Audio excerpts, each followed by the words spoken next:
ক্ষমতার অপব্যবহার করে রাজুক থেকে ৩০ কাঠা প্লট গ্রহণের পৃথক ৩ মামলায় পতিত স্বৈরাচার শেখ হাসিনা, তার বোন শেখ রেহানা ও তার মেয়ে ও সাবেক ব্রিটিশ এমপি টিউলিপ সিদ্দিকের বিরুদ্ধে আজ গ্রেফতারি পরোয়ানা জারি করা হয়েছে। বাংলাদেশের এই প্লট কেসে ধরা খেয়ে এখন তার বিরুদ্ধেও গ্রেফতারি পরোয়ানা জারি হলো। দুর্নীতি দমন কমিশনে দায়ের করা পৃথক 3টি মামলার অভিযোগপত্রে আমলে নিয়ে ঢাকা মহানগরের জ্যেষ্ঠ জজ মোহাম্মদ জাকির হোসেন। আসসালামু আলাইকুম ভিউয়ার্স, দেশ ও দেশের বাহির থেকে যারা আমার ভিডিওটি প্লে করেছেন জানাচ্ছি আন্তরিক শুভেচ্ছা ও অভিনন্দন। আশা করি সবাই ভালো আছেন, সুস্থ আছেন, আলহামদুলিল্লাহ। তো ভিউয়ার্স, অবশেষে বাংলাদেশ থেকে ভারতে পালিয়ে ও রক্ষা পেল না স্বৈরশাসক শেখ হাসিনা ও তার পরিবারের 3 জনের বিরুদ্ধে ভারত সরকারকেই সরাসরি গ্রেফতার পরোয়ানা জারি করেছে জাতিসংঘ এবং ইন্টারপোলের মাধ্যমে অন্তর্বর্তীকালীন সরকার ডক্টর মোহাম্মদ ইউনূসের কাছে তাদেরকে হস্তান্তর এবং অতি দ্রুত গ্রেফতার রিপোর্ট প্রকাশ করতে বলা হয়েছে। সর্বশেষ শেখ হাসিনার টিউলিপ ও সজীবদের জয় সহ শেখ রেহানা কার বিরুদ্ধে গ্রেফতারি পরোয়ানা জারি করা হয়েছে এবং তারা কি আত্মসমর্পণ করবে নাকি আসলে এবার তারা ধরা দেবে, বিস্তারিত আপডেট জানবো রিপোর্টে। ভিডিওতে যাওয়ার আগে ছোট রিকোয়েস্ট করবো, যারা এখনো চ্যানেলটি সাবস্ক্রাইব করেননি, নিয়মিত দেশের সকল আপডেট সবার আগে জানতে অবশ্যই চ্যানেলটি সাবস্ক্রাইব করে পাশে রাখবেন। দর্শক আসুন স্ক্রিনে। রাজুকের প্লট দুর্নীতির 3 মামলায় সাবেক প্রধানমন্ত্রী শেখ হাসিনা, বোন শেখ রেহানার ছেলে রতওয়ান মুজিব সিদ্দিক ববি, মেয়ে টিউলিপ রেজওয়ানা সিদ্দিক, আজমিনা সিদ্দিকের বিরুদ্ধে গ্রেফতারি পরোয়ানা জারি করেছে আদালত। 30 কাঠা যে প্লট, সেই প্লটের এবং 3টি মামলায় মোট আসামি যদি বলি, এর মধ্যে রাজুক ও গৃহায়ণ কর্তৃপক্ষের কর্মকর্তা রয়েছেন 12 জন এবং শেখ পরিবারের 3 মামলা মিলে আসামি রয়েছেন 5 জন। অর্থাৎ যদি আমি আলাদা আলাদা করে বলি তাহলে আসামি 45 বা 46, তবে যদি ব্যক্তি হিসেবে বলি তাহলে মোট আসামি দাঁড়ায় হচ্ছিল 17 জন। এবং আজ কিন্তু এই মামলার তদন্ত প্রতিবেদন দাখিল করা হয়েছিল এবং তদন্ত প্রতিবেদন আদালত আমলে নেন এবং আমলে নেওয়ার পরে কিন্তু তাদের বিরুদ্ধে গ্রেপ্তারি পরোয়ানা জারি হয়। যেহেতু আসামিরা পলাতক, আদালতে ছিলেন না, তাদের পক্ষে কোনো আইনজীবী কিন্তু স্বাভাবিকভাবে ছিল না এবং যেহেতু পলাতক ছিলেন তাই তাদের বিরুদ্ধে গ্রেপ্তারি পরোয়ানা। এবং আজ হয়তো এই মামলায় যদি তারা আত্মসমর্পণ না করে বা তাদের গ্রেপ্তার করা যদি সম্ভব না হয় নির্দিষ্ট সময়ের মধ্যে, তাহলে এই মামলায় তাদের অনুপস্থিতিতে এই বিচার কাজ পরিচালিত হবে বলে আমাদেরকে রাষ্ট্রপক্ষের আইনজীবী জানিয়েছেন। এবং মামলার অভিযোগ থেকে যেমনটা জানা যায় যে প্লট তাদের নামে বরাদ্দ হয়েছিল, সেই প্লটগুলোর ক্ষেত্রে তারা কোনো নিয়ম নীতির তোয়াক্কা করেনি, তারা কোনো ফর্ম পূরণ করেননি বা যেই নিয়মে আগানোর কথা প্লট পাওয়ার জন্য রাজুকের বা গৃহায়ণ কর্তৃপক্ষের, সেই কোনো নিয়ম নীতির তোয়াক্কাই তারা করেননি। তারা শুধু একটি দরখাস্ত দিয়েছিলেন এবং সেই দরখাস্তের প্রেক্ষিতেই যেহেতু এই মামলায় সাবেক প্রধানমন্ত্রী শেখ হাসিনাও রয়েছেন, তার সরাসরি হস্তক্ষেপে এই প্লটটা শেখ রেহানা এবং তার সন্তানদের নামে কিন্তু বরাদ্দ দেওয়া হয়েছে বলে কিন্তু উল্লেখ করা হয়েছে। মামলা হলো শেখ পরিবারের বিরুদ্ধে। সেখানে শেখ হাসিনা, শেখ রেহানা, টিউলিপ, রতওয়ান মুজিব ববি না কি নাম সহ 53 জনের বিরুদ্ধে গ্রেপ্তারি পরোয়ানা জারি হয়েছে। বিষয়টা কি জানেন? প্লট বরাদ্দ। এই গোপনে প্লট বরাদ্দ নিয়ে একেবারে রীতিমতো ফেসে গেল। এটা খুবই অসম্মানজনক। তাদের মাপের মানুষ এই রাজুকের এই প্লটের দিকে হাত বাড়ানো ঠিক হয়নি। এখন দেখেন, এই দুর্নীতি দমন কমিশন মামলা দায়ের করলো। সেই টিউলিপ এখন ব্রিটিশ মন্ত্রী, সাবেক মন্ত্রী, এমপি তো মানে ব্রিটেনের আইনসভার সদস্য। বাংলাদেশের এই প্লট কেসে ধরা খেয়ে এখন তার বিরুদ্ধেও গ্রেপ্তারি পরোয়ানা জারি হলো।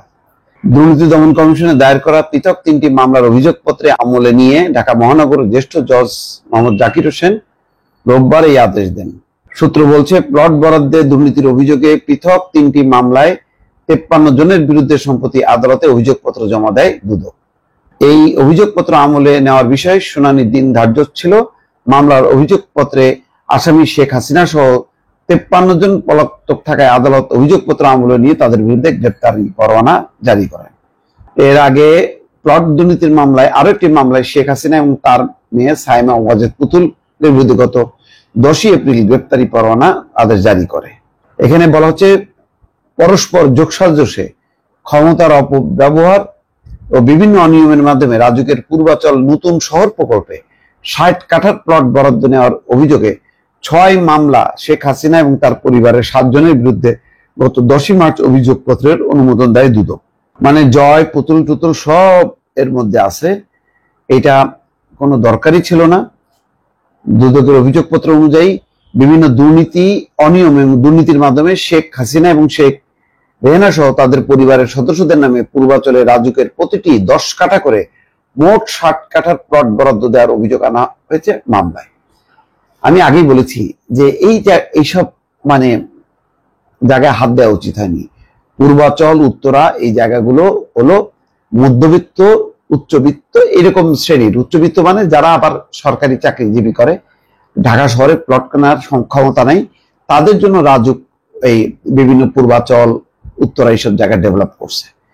এই জায়গায় যদি শেখ হাসিনার মাপের মানুষ এবং তার পরিবারের অধিকাংশ সদস্য বিদেশে থাকে, তাদের সম্পত্তি, টাকা পয়সা কোনো কিছু অভাব নেই, তারপরে এখানে হাত বাড়ানো, এখন এই যে মামলা খাওয়া, সেই ব্রিটিশ এমপি গিরি করতেছিল, মন্ত্রীগিরি করতেছিল সেই টিউলিপ সিদ্দিক, এখন সেও ধরা খেলো, তার নামেও হচ্ছে প্লট।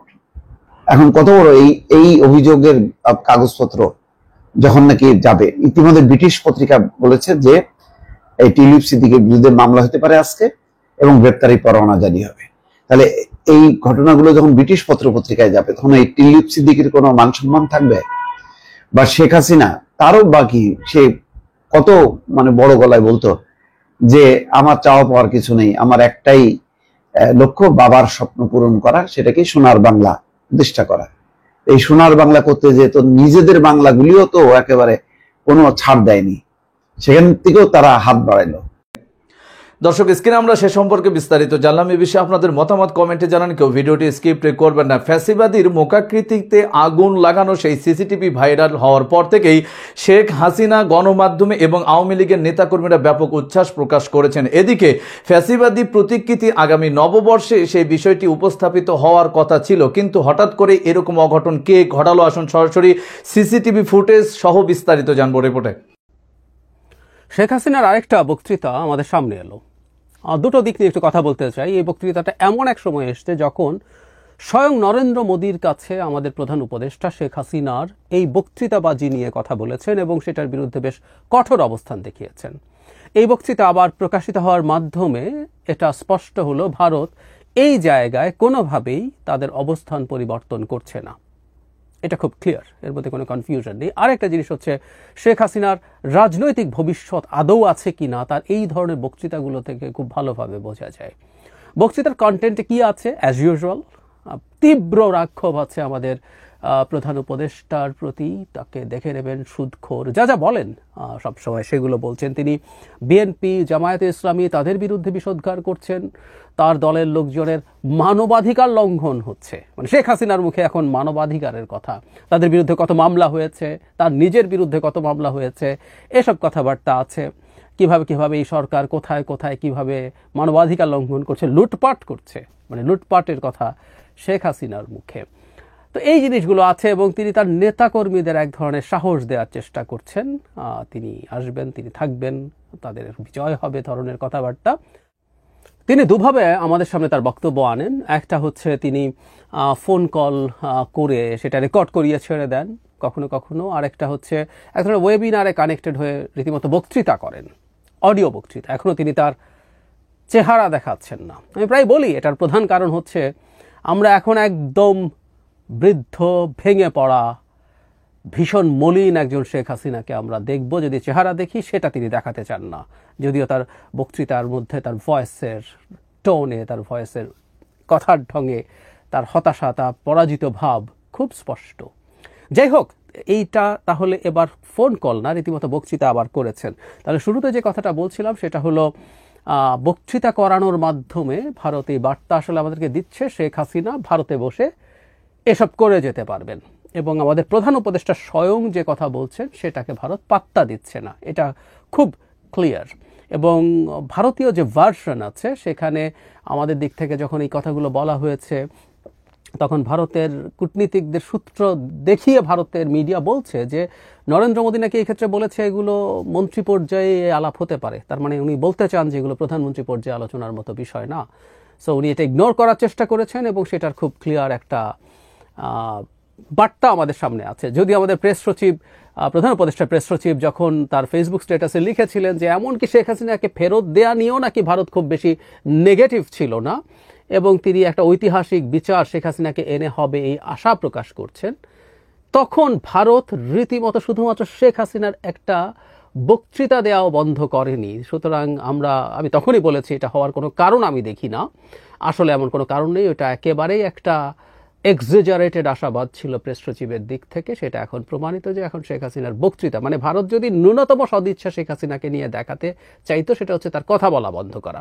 ভারত শেখ হাসিনাকে দেবে না, ভারত এটা অ্যাফোর্ড করতে পারে না, সব কোনোভাবেই পারে, এবং ভারতে অবিশ্বাস্য রকম মতৈক্য আছে শেখ হাসিনাকে সেই দেশে রাখা নিয়ে, কিন্তু বক্তৃতাটা তার এই কথা বলাটা বন্ধ করতে পারতো, সেটাও করছে না। সো শেখ হাসিনার ব্যাপারে সরকারের দিক থেকে যে আশাবাদ দেখানো হয়েছে এটা একেবারেই ভুল এবং বাজে, সেটা ভারত প্রমাণ করলো ক্লিয়ারলি। আমাদের এই ব্যাপারটা মাথায় রাখতে হবে। তবে আমাদের সরকারের দিক থেকে এই চাপ আসলে চালিয়ে যেতে হবে, কারণ কারোর সাথে আমরা যখন কোনো নেগোশিয়েট করতে যাই, তাকে যখন আমরা ব্যাকফুটে ঠেলে দিতে চাই, তখন এই ইস্যুগুলো কাজে লাগবে। নট অনলি তার কথা বলা, তাকে ফেরতও চাইতে হবে, পাবো না তারপরও চেয়ে যেতে হবে। আরেকটা জিনিস বলছিলাম যে তার রাজনৈতিক ভবিষ্যৎ আসলে আর আছে কিনা। মানে শেখ হাসিনার স্পিচ যখন শুনি আমি প্রায় বলি যে এর চেয়ে অসাধারণ কোনো বিনোদন হয় না। মানে একজন অকল্পনীয় রকম পাওয়ারফুল মানুষ কতটা ধ্বংসপ্রাপ্ত হয়েছেন, কতটা শেষ হয়ে গেছেন, কতটা নির্বল মানে দুর্বল হয়ে গেছেন, তার কোনো শক্তি নেই, তার সেই সকল হ্যাডাম নাই, সেই জিনিস দেখার চেয়ে আনন্দময় কিছু আর হতে পারে না। তার সময়কালে তিনি মানুষকে মানুষ মনে করেননি, এই রাষ্ট্রকে, এই রাষ্ট্রের নাগরিকদেরকে নাগরিক মনে করেননি, প্রজাও মনে করেননি, কৃতদাস মনে করেছেন। তার দেশে আমরা থাকতাম, আমাদেরকে দয়া করে থাকতে দিয়েছেন। মাঝে মাঝে আমাদের মনে পড়ে না, এই যে গরমের মধ্যে যখন বিদ্যুৎ নিয়ে আলোচনা হতো, দেই বন্ধ করে বিদ্যুৎ, মানে তার বাবার সম্পত্তি দিয়ে উনি বিদ্যুৎ উৎপাদন করেন এবং দয়া করে আমাদেরকে বিদ্যুৎ দেন বিনা পয়সায়। সো মাঝে মাঝে বিদ্যুৎ বন্ধ করে দেই এরকম হুমকি টুমকি দিতেন, এবং অত্যন্ত নোংরা অ্যাটিটিউডে। জাস্ট সহজ ভাষায় যদি বলি, দর্শক স্ক্রিনে আমরা সে সম্পর্কে বিস্তারিত জানলাম। এই বিষয়ে আপনাদের মতামত কমেন্টে জানান। সো ভিডিও এই পর্যন্ত, ভালো লাগলে লাইক অ্যান্ড কমেন্ট করবেন এবং দেশের সকল আপডেট সবার আগে জানতে অবশ্যই চ্যানেলটি সাবস্ক্রাইব করে পাশে রাখবেন। দেখা হবে পরবর্তী ভিডিওতে ইনশাআল্লাহ। আসসালামু আলাইকুম ওয়া রাহমাতুল্লাহ।